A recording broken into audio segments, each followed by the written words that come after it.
That's right back, Charlie. Hey, someone said I got more goals than Richarlison, not me though.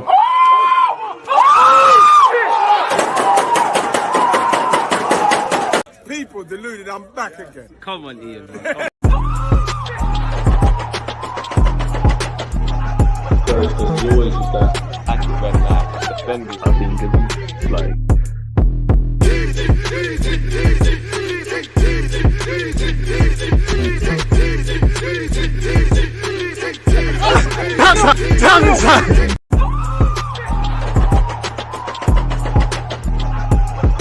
You always use that active when defenders have been given like.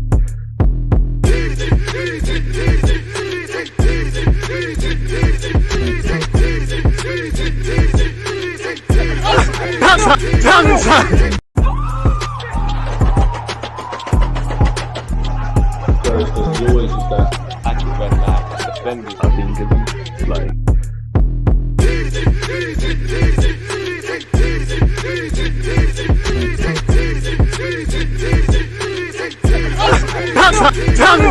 People deluded, I'm back again. Come on, Ian, man. Come on.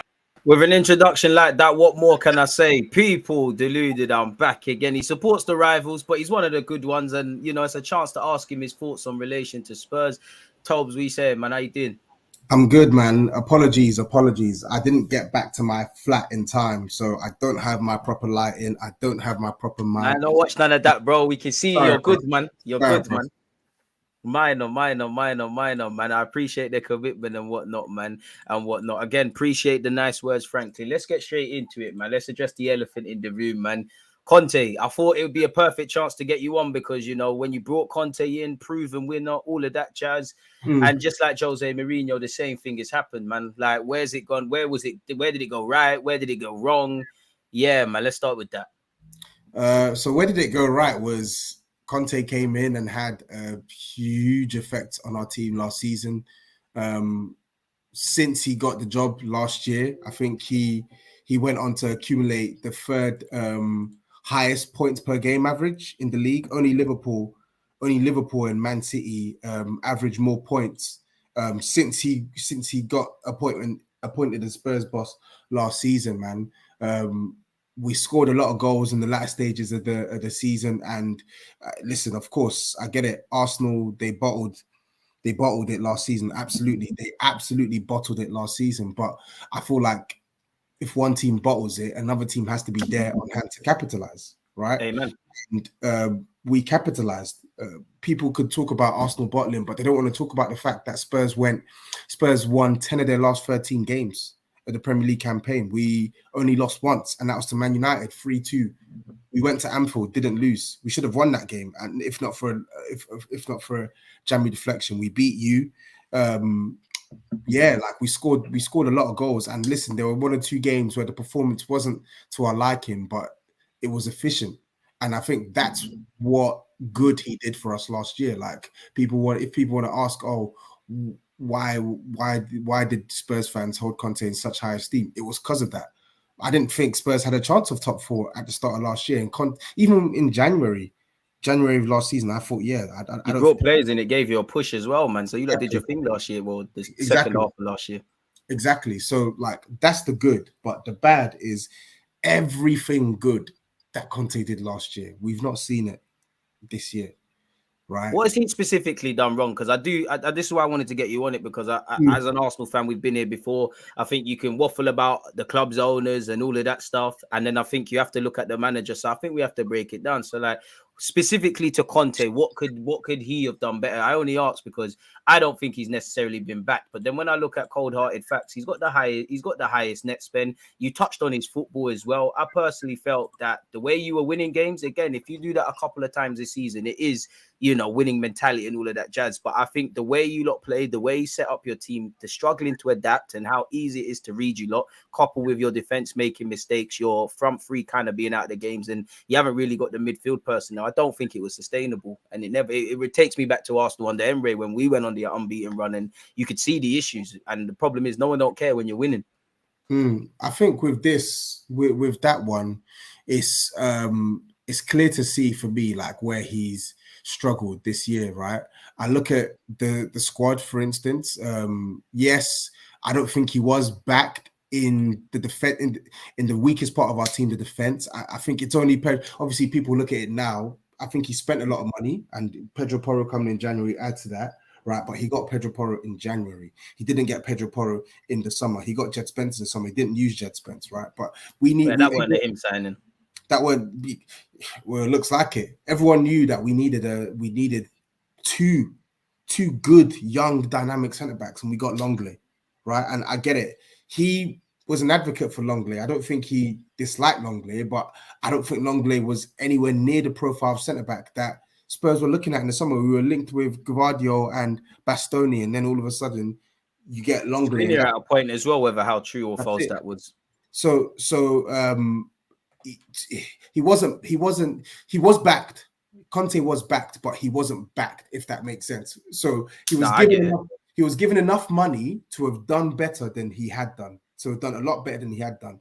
But I still feel like when you look at Tottenham now, despite the money that's been spent on Conte, there are still parts of our team where we're relying on players that were mismanaged for 6, 7, 8 years, players that are not good enough. So yes, Conte spent 170 odd million, 180 million. Yeah, I'm still seeing Eric Dyer every week. I'm still seeing Ben Davies come in and out of the team. When Romero gets injured, I see Davison Sanchez. Right, it's only until January that we finally had a right wing back that actually attacks like a right wing back. We've had to endure Emerson for coming up to 2 seasons, and granted, Emerson is playing better now, but still, he's not a wing back. He's just not the guy. Yeah. I think where you can flog Conte is that, okay, using Jet Spence as an example, Jet Spence wasn't a signing that you wanted, but make it work. Last season, Kane wasn't your player. You still use him, even though it's not really a good example. Last season, Sessegnon wasn't your guy, and Sessegnon is crap. But you made it work with Sess. You made it work with Sess in the stretch last season. You tried to make it work and persevere with the likes of Emerson, who's not even a wing back. When you hear Conte speak on how he wants his wing backs to play, it's literally the opposite of Emerson. But you made it work with Emerson. Try Jet Spence. Try and make it work with Jet Spence. But you didn't do that. Rotation has been a big thing for Conte this year, man. I feel like he's not rotated the team anywhere near good enough, right? Last season, in the back end of the campaign where we were only playing 1 game a week, I can understand why he wants to play the same team for continuity. I felt like he would only rotate maybe the wing backs sometimes if someone got injured, or otherwise he's keeping the team the same. Why break a winning streak, right? Or why break up a team that have put together like a run? But this season, where the results have been so up and down, where the performances have been so up and down, when players are out of form, take them out of the team. Højbjerg can do no wrong under Conte. Son can. Have you got anyone else though? Sorry to cut you, but in relation to Højbjerg, and I think that's a byproduct of Conte and the people above him. I can understand why Højbjerg plays in a funny way. Nah, I can't. I don't agree with it, but I can understand. I can't understand it because, anyone who knows me knows I'm a big Højbjerg fan, simply because I like the way he carries himself, even though it doesn't show in his quality. No, that's another reason. I don't think he should be playing week in, week out. I like the way he carries himself, and he looks like an influential figure in the dressing room. But fundamentally, he just isn't a good enough footballer to warrant the amount of minutes that he gets for Spurs. And when Højbjerg plays bad, he is bad, right? But he doesn't. He doesn't get taken out of the team. And when we talk about alternatives, listen, our midfield is not star-studded, but Basuma is better than Højbjerg. Basuma is better than Højbjerg, and yet Højbjerg. Yeah, what one for him, man? Because he was someone the envy of the whole footballing world, man. So with Basuma, listen, I don't think he's done himself any favors with some of the performances he's put in for Spurs. I think he's had a couple good performances, but the majority of his performances for Tottenham this season has been bad. But when we talk about mismanagement, Basuma only got a look in when Bentancur or Højbjerg were injured, right? If he plays, he rarely plays for 90 minutes. Right, we constantly heard from Conte, oh, he hasn't adapted to my system. He hasn't adapted to your system. Big man, your system is not working. Change it. You have a midfielder there who was the envy. He was the envy of it made people look up and say, oh wow, Spurs have got a good one here. right? Chelsea even made a move for Basuma in January. We blocked it. So this Jan that just gone, Chelsea tried to get him. Yes, this Jan just gone. Chelsea tried to get him. So this is not some rookie midfielder. This is an experienced pro. He's been playing in this league for years. So to come to our team and then, yes, I get it. Every player has to conform to their manager's way of playing. But fundamentally, this guy is a really good footballer. And so much so that when we played Brighton in the League Cup and then played Brighton in the FA Cup, last season, and then Brighton at our ground, he punched us off. He punched us up both times. So this is clearly a guy that can hang, and yet he don't get a sniff. Jet Spence don't get a sniff. Richarlison, who you signed for 60 million, who you told us this is the player you wanted, you don't give him minutes. You don't give him ample minutes. So see, that's why I struggle to understand when people say he hasn't been backed, because again, everyone could see that Richarlison isn't a bad player, even though he's playing like it. You should never have bought him for 60 million. For me, the things I struggle to understand with Conte, when I think of Conte, I think of, proven winner, and I think of defending. Now, the players have to take some responsibility, and we'll get into that. But you lot just don't look good defensively. A couple of times players have just done some bewildering things. I think you need a goalie and stuff, but some of that has to come down to coaching, because there's been times Conte, there was a point Ben Davies was looking very well. I don't know about now, but very good. And there's players or teams that don't have defenders like yours that are getting a tune out. Romero looks a shadow of himself as well. So I don't really understand what's gone wrong, really. It feels like, as a neutral looking at it, as much as I'm enjoying you lot's demise, that the cracks were probably there longer than we'll all want to comprehend, really, bro. Like, how much do you actually put on Conte then?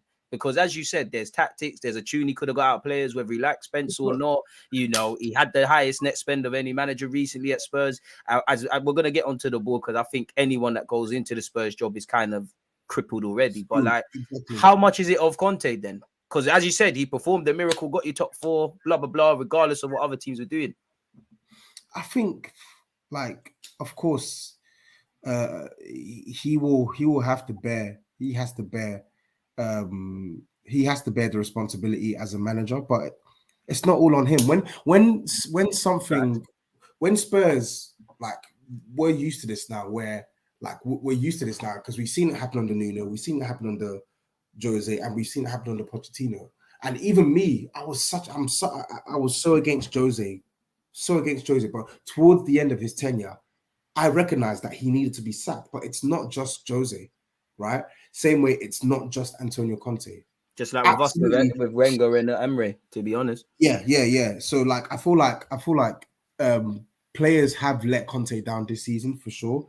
Lloris has been a complete shadow of himself, and he's letting in go. Yeah, he's done. He's letting goals that you shouldn't be letting. Defenders have not played to their usual strengths. Romero, like you said, really good centre-back who hasn't really played like a really good centre-back for large parts of the season.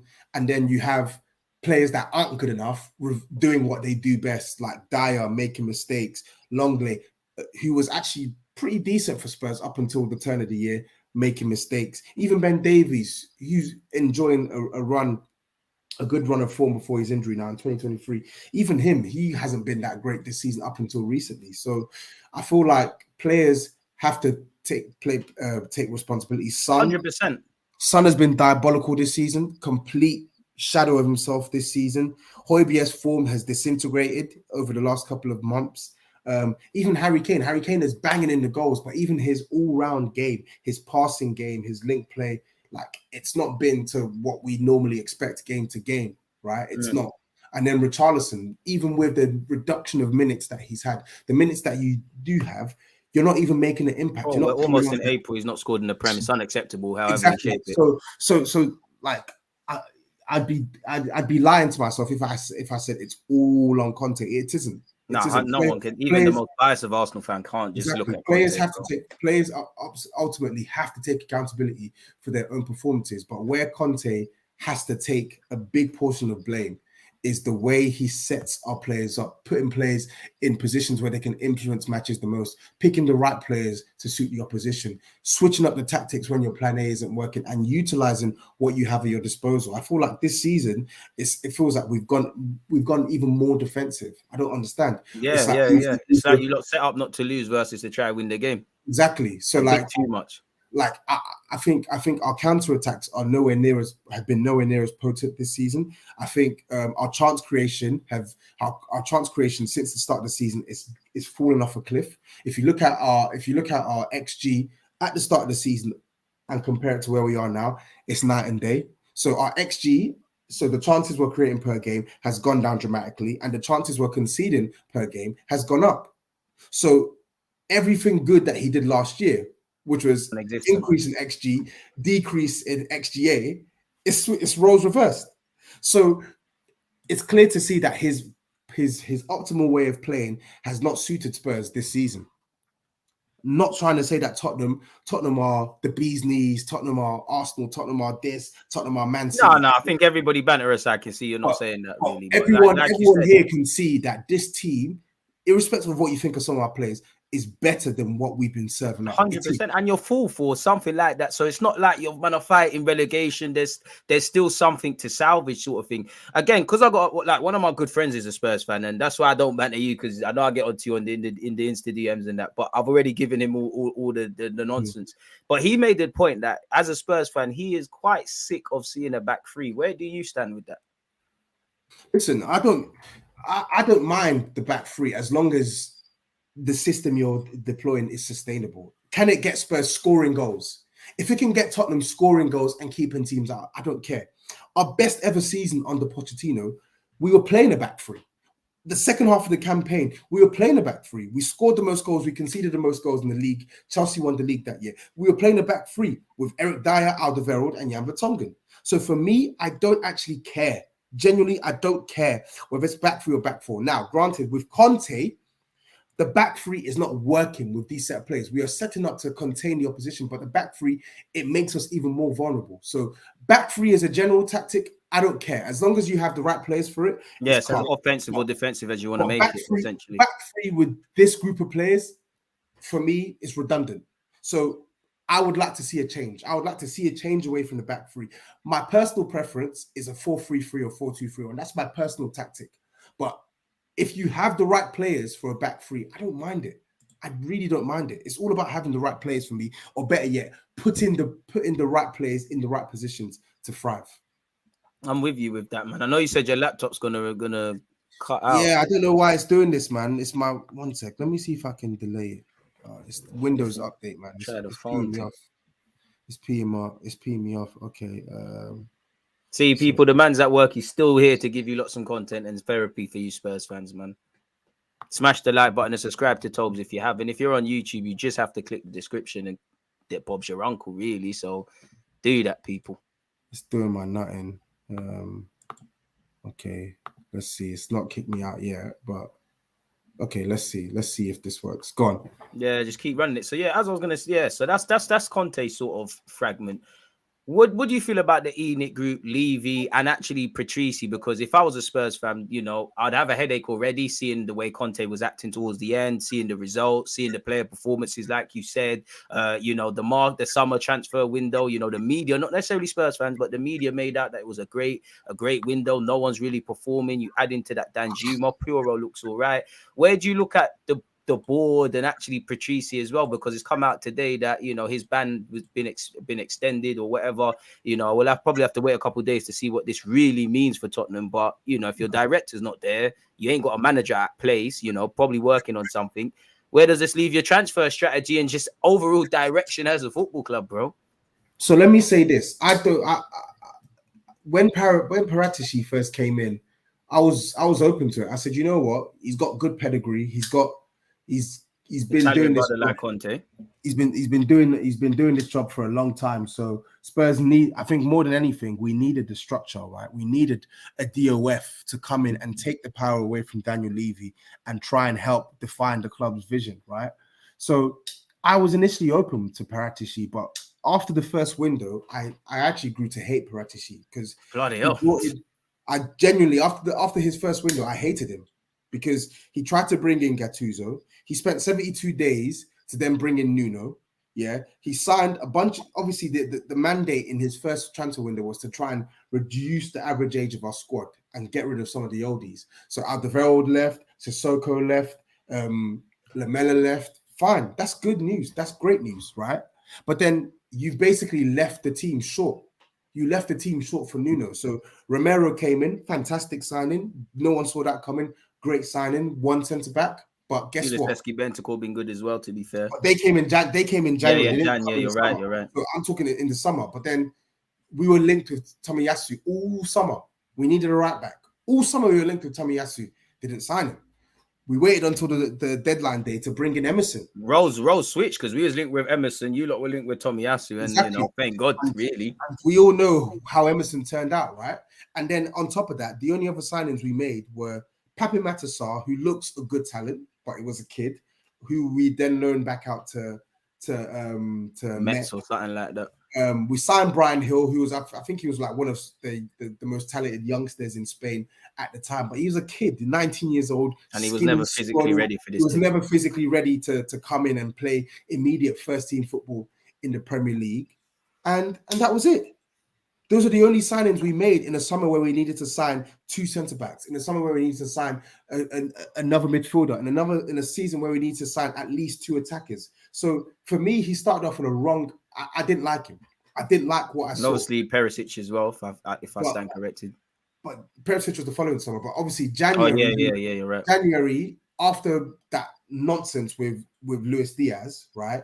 Fuming, he pulled it out the bag with Kulusevski and Bentancur. So I said, you know what? And generally, if I'm being totally honest, and I'll be fair, if I'm being totally honest, I think the majority of signings Paratici have made are good signings or will become good signings for Spurs. So I look at players like Papi Matasar. I feel like if we can give him the platform, that guy's going to be a good player for Spurs. I feel like Pedro Porro looks a good acquisition. I feel like Destiny, who plays for you, he's a big player. I think he's going to be good. Basuma, I've already spoken about Basuma. I know he's had a poor campaign, but the talent is there. Richarlison, same. I know he's had a poor talent, but I've seen what these guys can do in the Premier League, right? Bentancur, Kulusevski, Romero. So when I look at the majority of this guy's signings, I feel like the majority of these signings have made Spurs better. There's obviously you've got your Emersons and Perisic who hasn't worked out and Longley, but the majority of the signings that this guy's made, they look like good signings for Tottenham that can work with a manager that's willing to make it work. Right? Don't you think he's crippled them, bro? Because I agree with everything you said, the pros and the cons of Conte and obviously the sporting director. But in his defense, if he's not able to get targets, if he's having to rechange plans, if he's not able to commit certain funds, surely it all trickles down from the unit group or the owner. Now, again, if you signed up for the job, you have to be able to work within that remit and, for want of better phrases, perform miracles. But in the same way, Conte potentially could be crippled. Couldn't that luxury be afforded to the sporting director? Definitely, I think so. I feel like with Paratici, ultimately, I think Levy gets a say in some of these things, right? So when Spurs want to sign Gvardio and Bastoni, those are the centre backs that are you targeted, and you end up with Longley. Best believe that Levy's saying, "Yeah, we don't have enough money for these guys. We don't have enough." And listen, Rome wasn't built in a day, right? But what pees me off with Spurs, Paratici, Levy, whoever is, there are crucial positions in this team that have been neglected for years. Spurs have only signed one good centre-back in like 3-4 years. Jan Vertonghen left the club in summer 2020. There's no foresight at your club. We still haven't replaced him. Ericsson left in January 2020. Still not been replaced. This club, they have an issue when it comes to transitioning from players who served us well and building a new Tottenham. They find it so hard to replace players, and I get it. It's not easy, but they make it so difficult for themselves because they don't make it a priority. And if it is a priority, they sign the wrong player, and it sets us back further because then we have to now account for the incorrect player, endure the negative impact they're going to have on the squad, and then struggle to move on that said player. So for me, Paratici, the guy's dodgy anyway, man. Look what happened. Yeah. He's on the Bandulu stuff, man. That's why he's got that ban now, isn't it? He's dodge anyway, and I feel like it just screams to how chaotic it is to be a Spurs fan or to be watching this club, because everything just seems off the cuff. Like broadly, there was, as I told you, there was a strategy to sort of bring down the average age of the squad, and I feel like they've kept to that principle with the signings they've brought in. But I just also feel like with the club, they're just so messy. It's scattergun, man. This guy's hearing was there was a verdict. The FIGC gave a verdict 2 months ago, and he was banned from doing any sort of transfer related activity in Italy. Surely this should scream alarm bells. Yo, we need to plan something now because they're cracking down. It's a RICO case. We need to cut ties. But no, he's in the job. Literally the other day after Conte's been sacked, we see some video from this guy shacked out in his hotel delivering a video as to why he. I look like someone that knew I was keeping it moving as well to a slightly. As to why Stellini can help Spurs. I'm like, why are you still in a job? Why is he still the DOF? And this is what I mean about this club. Like, they're so disorganized. And it just screams like they don't really know what they're doing. And then the lack of visibility doesn't help as well. It's just, I hate it because unfortunately, I and most Spurs fans I speak to, we end up having to have this conversation almost maybe every year or so now. Yeah, my brethren told me there's always a part in the season where he looks to, as a Spurs fan, and says, you know what, this is where we have the same old conversations. There's a couple of fixtures, particularly in the cup, that on paper we should win, but it all goes down the toilet, sort of thing. He literally said that yesterday. So you're literally echoing what he said, man. Do you think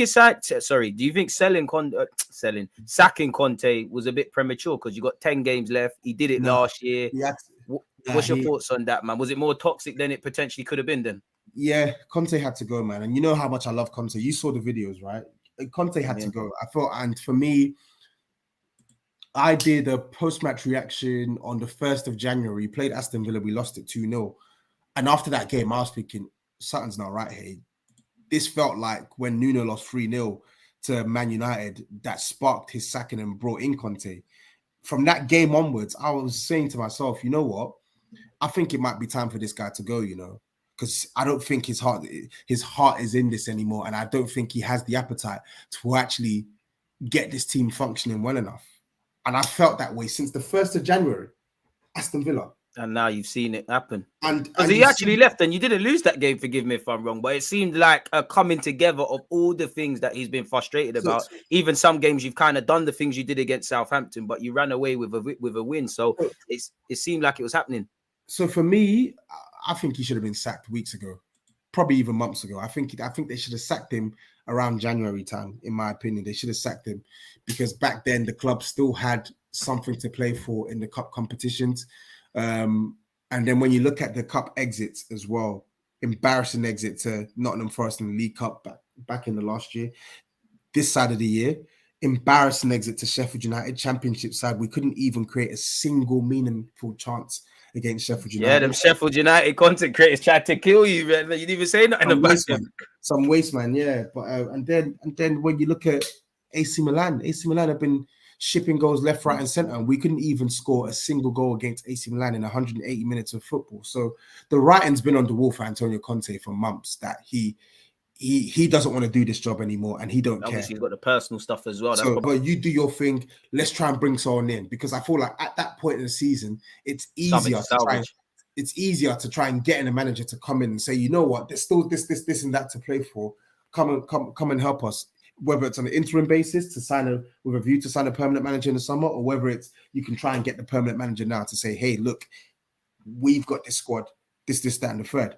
But absolutely, Conte needed to go. He had to go. Like he basically he's performed bad enough to warrant a sacking this season. The football, the results have been really bad in the last couple of months. The performances have been even worse. The cup exits are embarrassing. The player utilization has been awful. Every single thing that leads to a manager being sacked, Conte has ticked those boxes. So I can't come here. I know about Daniel Levy. I know how detrimental they are to the club. I know that players like Son have been pathetic this season, but in his remit as a coach, in Conte's remit as a coach, he hasn't maximized his resources. He's absolutely failed. Exactly. With what you've been given, you have not maximized your resources. If anything, you've made Spurs worse.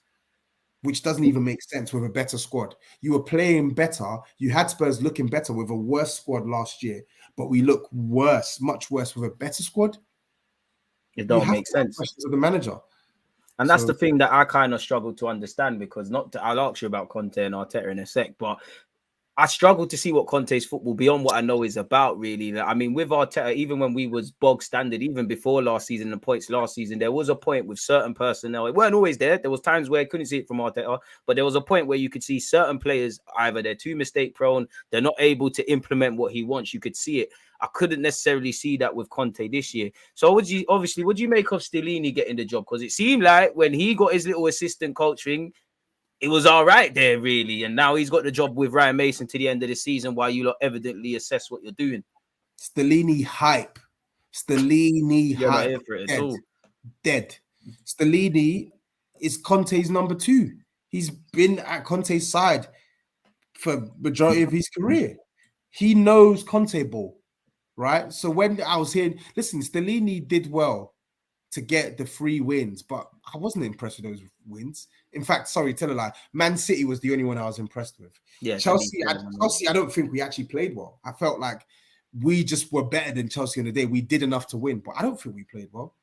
West Ham, it was a shocking first half, and we only came to life in the second half after they made a couple changes. Even slightly Crystal Palace, man. Second half, you blew them away. First half, it looked like they'd be the ones to score 3 4.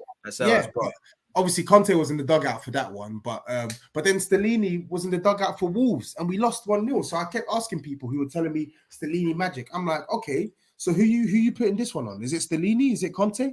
So for me, I didn't want Stellini. I didn't even imagine that Stellini would get the job, simply because I thought he would leave with Conte. But it seems as if, from what I've read, Conte's given Stellini his blessing, Stellini and Ryan Mason. So I didn't want Ryan Mason to get the job. I can tell you. He's just a poster boy for Spurs, really. He's just, yes, sir, no, sir, leave he done, man. I didn't want him to get the job because I don't really understand what credentials he has to get this job. And for me, putting Ryan Mason in the job basically signifies that you basically given up on the season, which makes no sense to me when top 4. Annoyingly, I hate that. You can actually get third. Obviously, it's easier said than done, and you've got 2 games on United, but it's not like the season's all doom and gloom. Yes, there's going to be no more trophies at Spurs this year, but exactly that's why I was a bit confused. Exactly. So the season is disappointing already because we're not going to win. We've gone out to teams that we could have beaten in our pursuit of trophies. But as annoying as it is fighting for top 4 again, the race for top 4 is still there, and Spurs are still in the thick of it. So and for the me, teams behind you as well. There's not much in it. Yeah, hiring Mason would have been, for me, giving up on top 4. So I get why they've opted for Stellini. And if I had the option of Stellini or Mason as the acting head coach, not assistant head coach, I would give it to Stellini over Mason. I think everyone would, apart from Mason's mum. But essentially, yeah. But generally, am I happy with Stellini appointment? No. Do I think Stellini is going to get Spurs top 4? No, I don't. But I would love to be proven wrong. I hear you on that. So, like, obviously, would you consider Spurs an attractive proposition? Because I look at it on 2 hands. It's a bit like us. As much as I don't want to praise the rivals, and it's we can't really look at it like that. You've got a stadium, you have spent money, you have been relatively competitive in terms of the top 6. If the Enet Group, Levy, whoever bought into whatever a manager was, similar to what Arsenal are still doing under Arteta, you build on that. I think you have got a competitive squad. I never want to see it, but I think you do.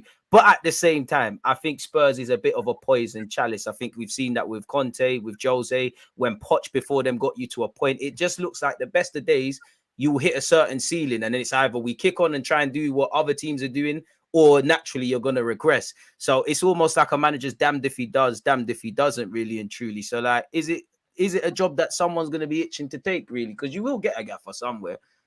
It depends, man. I don't think we're going to obviously get a manager on Conte and Jose's ilk. So world-renowned managers, right? The elite managers, the very best. I don't think they're going to come to Spurs because they know that we don't spend as much money as Man City, Man United. But you need to spend correctly, but you don't need to spend to spend properly. But the thing is, yeah, it's more about spend. properly. But if you look at the spending the last 4 or 5 years, Spurs have been what, like top 6, top Bro, 7 if spend? you got 60 million for Richarlison, you got money to spend correctly, bro. Yeah, so that's what I mean. So we may not be able to get the very best because Again, like you said earlier, maximize resources. yeah. So what I'm saying is we may not be able to get the very best because of the working conditions with Daniel Levy, right? But we should. But nobody can tell me that this is a job that nobody wants. I don't buy that, and I said I don't think that. I said this in the Big Six as well. You'd be managing a London club, right? You'd be managing a team that have spent on average probably around 120 to 150 million. There's not too much expectation there either. Per season. Annoyingly, that's what I hate about the expectation, right? There isn't an expectation to like win, which is I think we need to change. But when you look at the options available, Spurs need an up and coming manager, right? Spurs need someone that they can So can't Ryan Mason be you lot's Mikel Arteta? I don't want him. No. What experience does he have to be Mikel Arteta? Who has he worked? He's only worked under. Ryan Mason has only worked under. He's only worked under Conte. So his first exposure to being part of the first team coaching staff is under Antonio Conte, right? Arteta was under Pep's arm for what, over 2 years, right? And even when Arteta got the job, I didn't think he had the credentials for the job. I didn't think he had the credentials for the job. So no, I did at the time. Let's be honest, he didn't. You know, for all that you've done the theoretical thing with Pep, you know, you have not managed. And again, you not only kind of replacing Wenger, but the turbulent time with Emre. So he didn't, but they knew something we didn't. Maybe that could be you lot. Maybe, but I just don't feel like we need to drop that low to the point where we get Ryan Mason. I feel like we could get what we're looking for with managers who already have more experience, right? And I feel like there's enough in this job to tempt like an up and coming or mid-level project manager to come to Tottenham. People are telling me that, oh, why would Thomas Frank want the job? Are you for real? Why would Thomas Frank? I don't know. I think he would take it, but again, I don't think it's because of Spurs is not being attractive and all the reasons you're saying. I'm just think Brentford sing from the same hymn sheet. We kind of alluded to Spurs doesn't. I think he's joining a slightly bigger club than Brentford. But my thing is this: are they going to buy into him? My thing is this: Spurs may not have Man City, Man United money, but Spurs have money to spend. You're not broke. Spurs spend money and Spurs pay their managers well. Conte is on 15 million quid a year. Jose was look at the wages for some of your players. Like Spurs are not broke, bro. Jose was Champions League last few years as well. Jose was on 15 million pound a year. Poch was on like 12 million pound a year. So whoever gets the Spurs job, like Spurs can use money. Spurs can use money as an incentive. And when I look at the makeup of the squad as well, as I said at the start of the show, one of the remits of Paratici was to bring the average age of the squad down. So over the last 2 years, right, Spurs have actually signed some good young players. So it's not like any manager coming in is working from zero. Oh, there's a base there of sorts at Spurs. Like there's a base. There is. Kulusevski's wavy, Kane's good. Son's feeling sorry for himself, but he's good. You got players there. It's not dead. Mainly more defensively would be my concerns, man. Yeah, and that's where we need the refreshing at the middle of the park. We need the refreshing in the defense, and for me, we need at least 2 new centre backs. We need a creative midfielder. We need potentially, if Harry Kane leaves this summer, which is likely, we'll probably need. Hold your Kane thoughts, please. I'm gonna ask you on that. So yeah, but like Spurs need players, right? But I feel like with Tottenham, there are crucial positions that need to be filled. If you fill those positions, you can sort of cover up the gaps on the positions you haven't got, right? So like I just gave you an example. So you can see now in our team that Spurs are on track to concede over 50 goals in the Premier League this season. So it's clear to see the weakest part of our team is the defense. So naturally, in this summer, the bulk of your funds should go into just refreshing that goalie and so on. Yeah. So if Spurs were to somehow finish the transfer window and signed 2 good centre backs that were ready to come in and start, right? And got in a new left back, or maybe brought back Reguilon on loan, Destiny as a starter, and sold and have Perisic as an attacking option. These guys that are at your club, bloody hell. Right? If they did that, and they didn't sign a creative midfielder. Do you think I'd be angry? Probably not. You You couldn't be. think You can only be angry or happy based on what the you club think is dictating. I wouldn't be angry. I would understand. I would say, okay, fine. We can't do it all, but at least the non-negotiable positions, the non-negotiable positions, i.e. centre-back, you've got us 2 new centre-backs. So at the very least, even though we're lacking in some creativity, we still got some good midfielders there that we can work with. And now we'll have an increase in defensive quality. And we might even, and depending on the type of defender we get, whether it's a centre-back or left back or whatever, yeah, if they're good on the ball, that raises our technical base. All of a sudden, we can start playing out the back better. All of a sudden, we can play 10, 20 yards further up the pitch because we don't have slow coach centre halves that need the protection. You just need a couple of centre mids that could do what Bentancur does, and you're laughing, really. All of a sudden, we can deviate from a back 3 to a back 2 and be confident that our centre backs can defend in isolation, can defend playing a higher line. Do you get what I'm saying? So I'd agree with that. Facts. So for me, a new manager coming in, I feel like there's stuff to work with. Obviously, the Kane.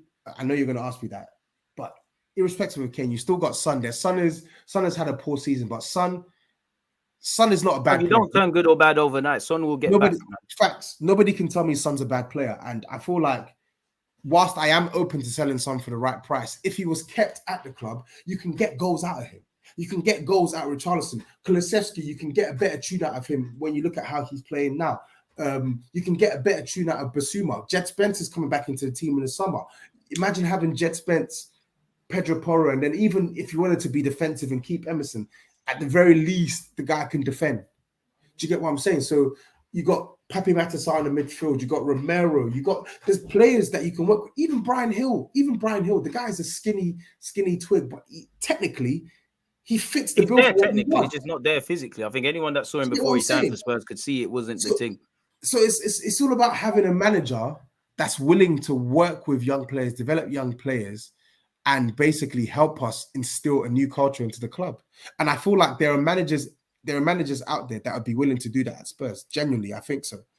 So out of the names you lot have been linked with, who would you take as a manager? Obviously, we don't know what the summer's going to say, but you've been linked with a Poch return, you've been linked with Guzman, you've been linked with Company, you've actually been linked with a sporting gaffer that beat you lot and done us in the cup as well in the Europa League. Yeah. You've been linked with a few, Thomas Frank, as you said, probably Marco Silva, probably missing out a name. Like, where you at with the Company as well? Like, where you at with that?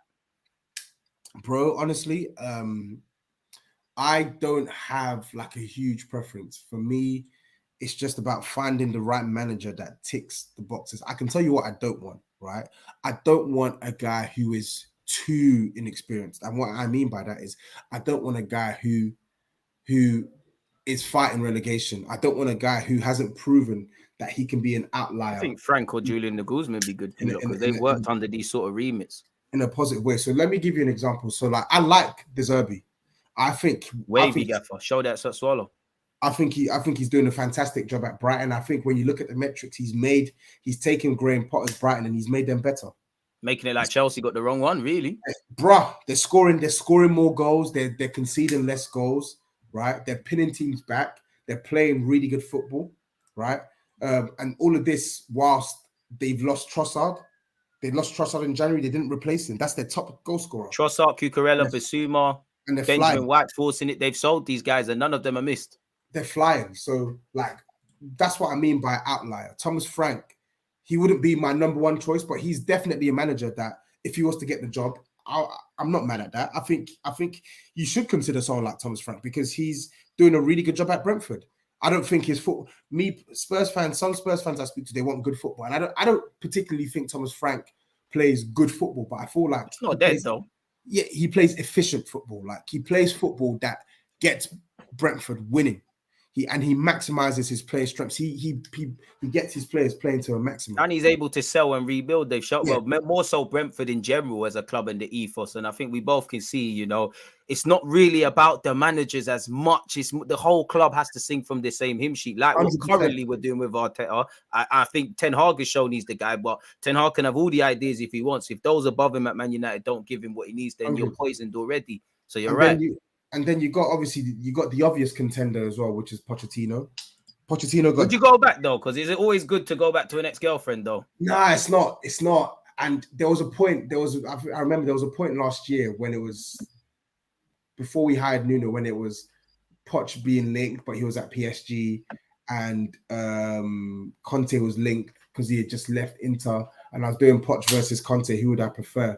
And I always, like, for me, I love Pochettino. He's my best ever Spurs manager, my favorite ever Spurs manager.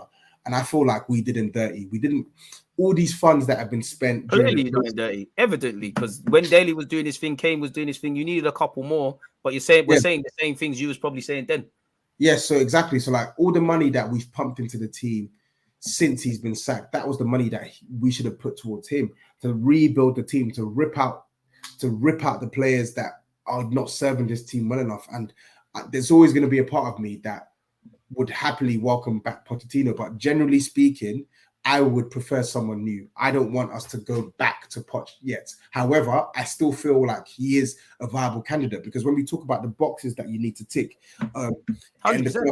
getting the club to sing from the same hymn sheet, playing progressive football, helping with the defensive stability of the side, working with young players, linking the academy to the first team. Pochettino did all of these things, so it should be no surprise that he's a contender for the job. Oh, Poch made you look the most fearful. I mean, me as an Arsenal fan, the most fearful I have ever been of Tottenham or some other rebuild. I would say there was a year Harry Redknapp did a madness as well, but Poch was the one. But it kind of goes back to what we were saying. I feel whether it's Poch, I don't want to say it was unknown because he showed something at Southampton, but relative unknown. He hit a somewhat ceiling. Either you progress or you regress in life. There's no such thing really as stagnation. Conte and Jose, there's a reason that they've won trophies and done things, and it's blank at Spurs, so it goes back to the owners. So they're kind of poisoned in a sense. 100%. The ownership needs to go. The ownership needs to go. They're a big problem. But yeah, they let down Pochettino,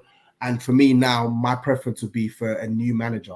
If Poch was to get the job, I would get behind Pochettino. But me personally, I feel like we should look to get someone new. So I would love Nagelsmann, but I don't know if he wants to come to Spurs. I think do you think he would join? Because I think he would. I think he's shown. I think he's open, but yeah, I also think that he will probably have better offers in the summer as well. So, and he's just left, so you have to be kind of careful if you're going to pick a new job. Exactly. I would like Nagelsmann. I think if I don't have like a top 5, but I can tell you for free that of all the managers we've been linked with, right? Nagelsmann and De Zerbi are the two that I would like to see at Spurs. You're not taking Company or Carrick? Too early for Carrick, and with Vincent Company, too early again, man. I feel like if you've got the option to get a De Zerbi, why should you go for someone like? That's obviously, who knows if De Zerbi wants to come to Spurs as well. But what I'm saying is, there are managers that are doing better than these guys that look like they could be attainable. So go for them first. If you don't get them, then we can talk, right? And this is what I said with Nuno and Potter when we were linked. I wanted Eric Ten Hag first. I wanted this, I wanted that, but eventually it got to it where I was like, okay, you know what? Our list is narrowing down. I'd take Potter over Nuno, but then we ended up with Nuno, right? So yeah, man. Probably one of your worst managers of recent, but I've never been so happy. Generally, as long as these managers, as long as whoever it is just ticks the non-negotiable boxes, like I mentioned, the young players, progressive style, developing players, etc., like helping to rebuild our culture, I'm open, bro. I'm open. Like this summer and the summer this summer is probably the most open I've been, or this job appointment is probably the most open I've been since the AVB sacking. I remember after the AVB sacking, I was open. So when Pochettino got the job, I was like, you know what, let me give him a try because I've seen what you're doing at Southampton. Let's see. So I'm open. As long as it's someone, as I said, as long as it's someone that actually ticks the boxes that we want, not just hearsay, the boxes that we want to see at first, then I'll get behind them. Where you at versus Arteta versus Conte? Gooner would have let you get away without discussing that, man. Where you at with that? Yeah, Lego. Who is the better manager now? Because on one hand, Conte's been there, done it. Arteta's there's potential versus actually doing things. It's an interesting debate, man. Lego Head is like Fucking hell. Lego Head is like 3 years into his managerial career. So there's no way I'm picking him over Conte. He's an Arsenal boy. No. Fair. And I don't think there is an answer. I feel obviously it's if I look at it on potential of what you could do, Mikel Arteta, if football ends tomorrow, Conte has probably got, well, he clearly has. They're at different stages. He's got more of his career. So I'll give the benefit of the doubt to Conte. But, you know, if Conte was focused on what he's doing and less moaning, would be where we're at. Let's get it to kind of wrap this up, though. You know, again, couple more questions, bro. Harry Kane, is it time to get rid? Is it time to sell? If you get £100 million off or whatever, do you think the bolt's gone because he's 29 now? Our club's going to be queuing up to sign him away from the man's ability, all things considered? I think Spurs would be crazy to turn down 100 million for Harry Kane in the summer because if he wants to leave, because I don't think he wants to stay. I feel like if he wanted to stay, he would have signed a new deal. But with a year left on his contract at 29 years old, I've made my peace with Harry Kane leaving, and I feel like he needs to. It's up to him what he wants. Do you think he needs to leave? If you was him, would you leave? I'm a Spurs fan, so I want him to stay forever, right? But if I was Harry Kane, of course I would leave. If I was Harry Kane, of course I would leave because I would be looking to myself. My window of opportunity to sort of test myself at a bigger club is closing, right? Where do you see Donny going though? I can see him going Man United. Yeah, same. I can see him going Man United, and I feel like they got the money.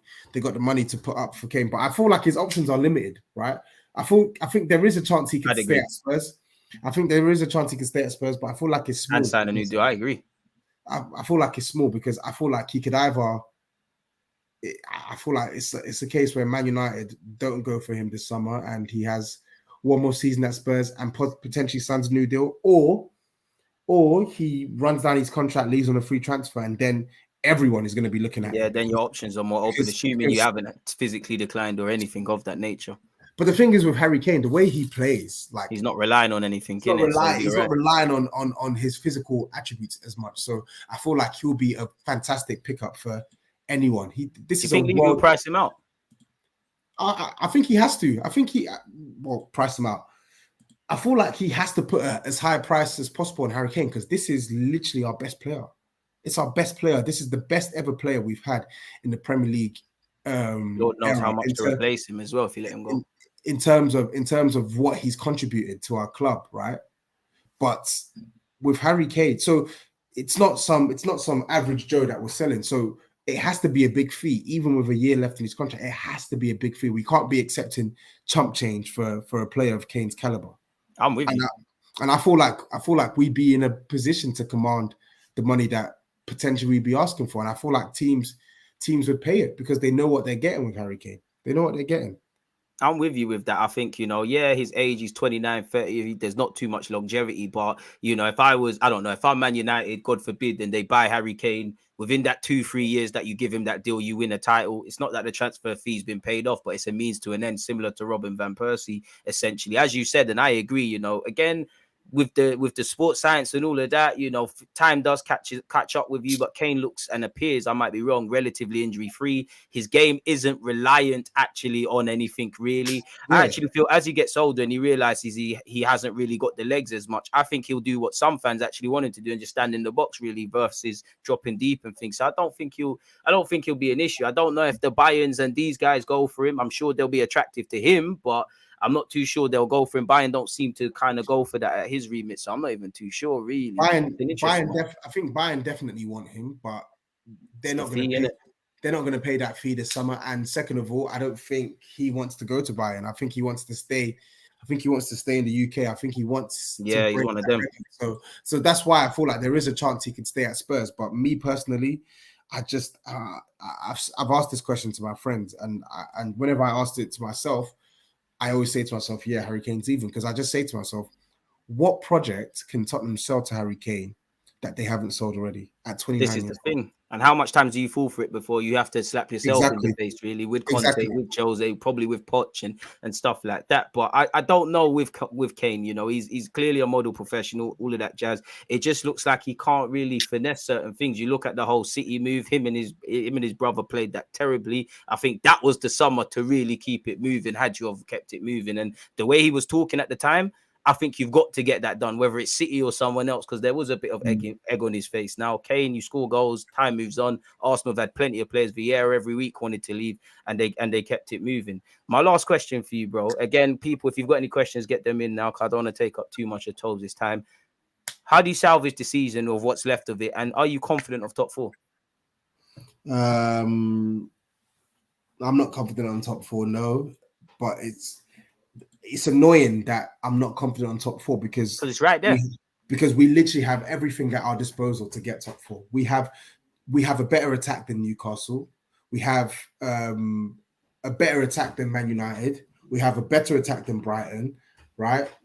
But it's our defense that lets us down. It's our coaching style that's let us down. Yeah, man. I don't think Spurs are going to get top four with Stellini as head coach. Yeah, I don't think we're going to get top four, and I think we really should. Top four's right there, but I don't think we're going to get it. I think we got big games coming up against Newcastle away, Liverpool away. Then we play Man United at home. So we play Brighton at home in 2 weeks. So, like, out of our last 10 games, like I think like four or five of our games are against teams around us. Right? We play Brentford right at the end of the season. As I said, Brentford, Brighton, Man United, Liverpool, Newcastle. We play all 5 of those teams in the next 10 games. Damn. So if we really wanted to get top four, we have more than enough to do so. But I just don't believe at this point in time, Spurs are playing with the belief or setup to give me that belief that we're going to get top four. I don't see it. I agree with you because, again, for anyone else, for the fans to believe, the players have to believe. And again, as much as I don't like Spurs, I don't think any player, even when they play bad, goes out there to lose. I don't think they don't want to play in the Champions League. But the reality is, just like life, you can't feel sorry for yourself. Cool, you know, stuff has happened, but you have to keep going. And like you said, it seems like a terrible imbalance. Not, you know, there's plenty of different managers, different tactics, but fundamentally, you need to keep balls out the back of your net and put them, you know, in the opponents. When you look probably past Harry Kane's goals, it seems like there's an imbalance sort of thing there.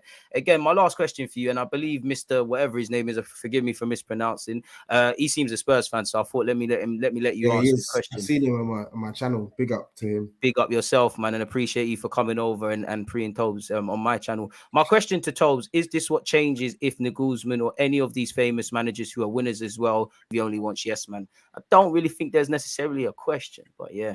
Yeah, I don't agree that Levy only wants yes men because Conte wasn't a yes man and he hired him.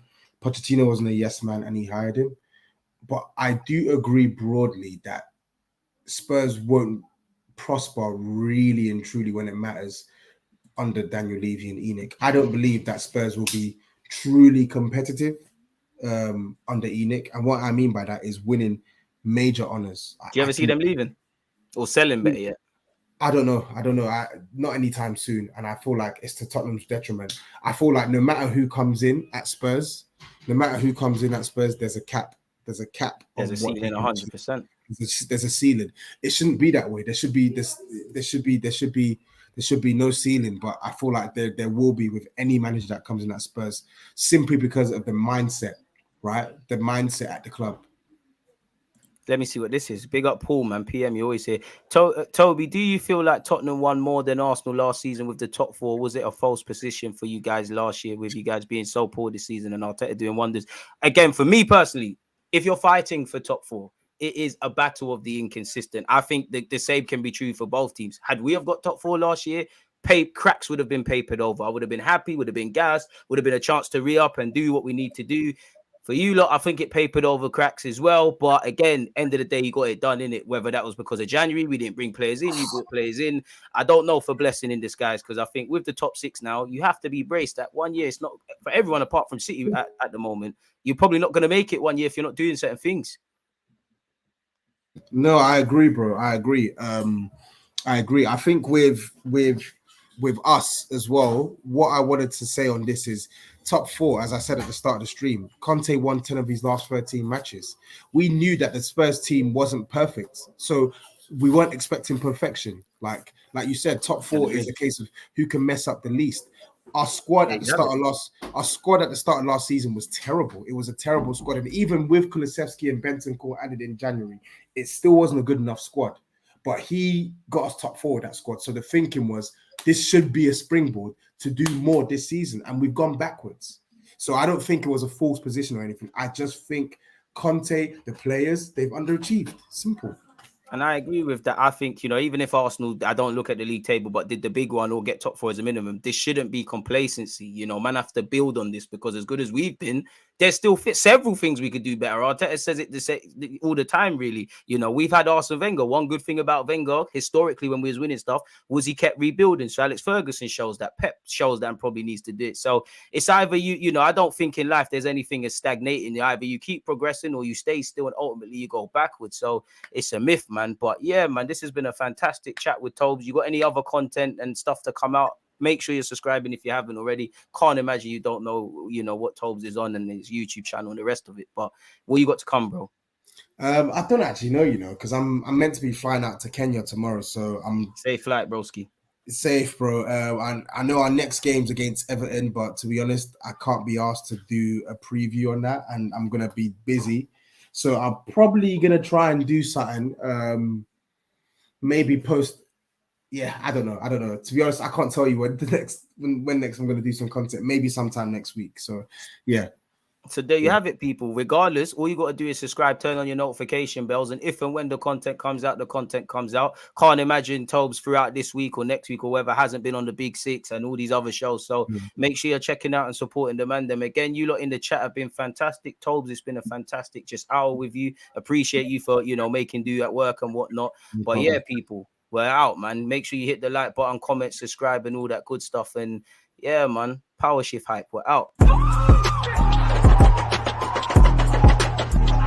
There's always just that active red flag defending. I think it's like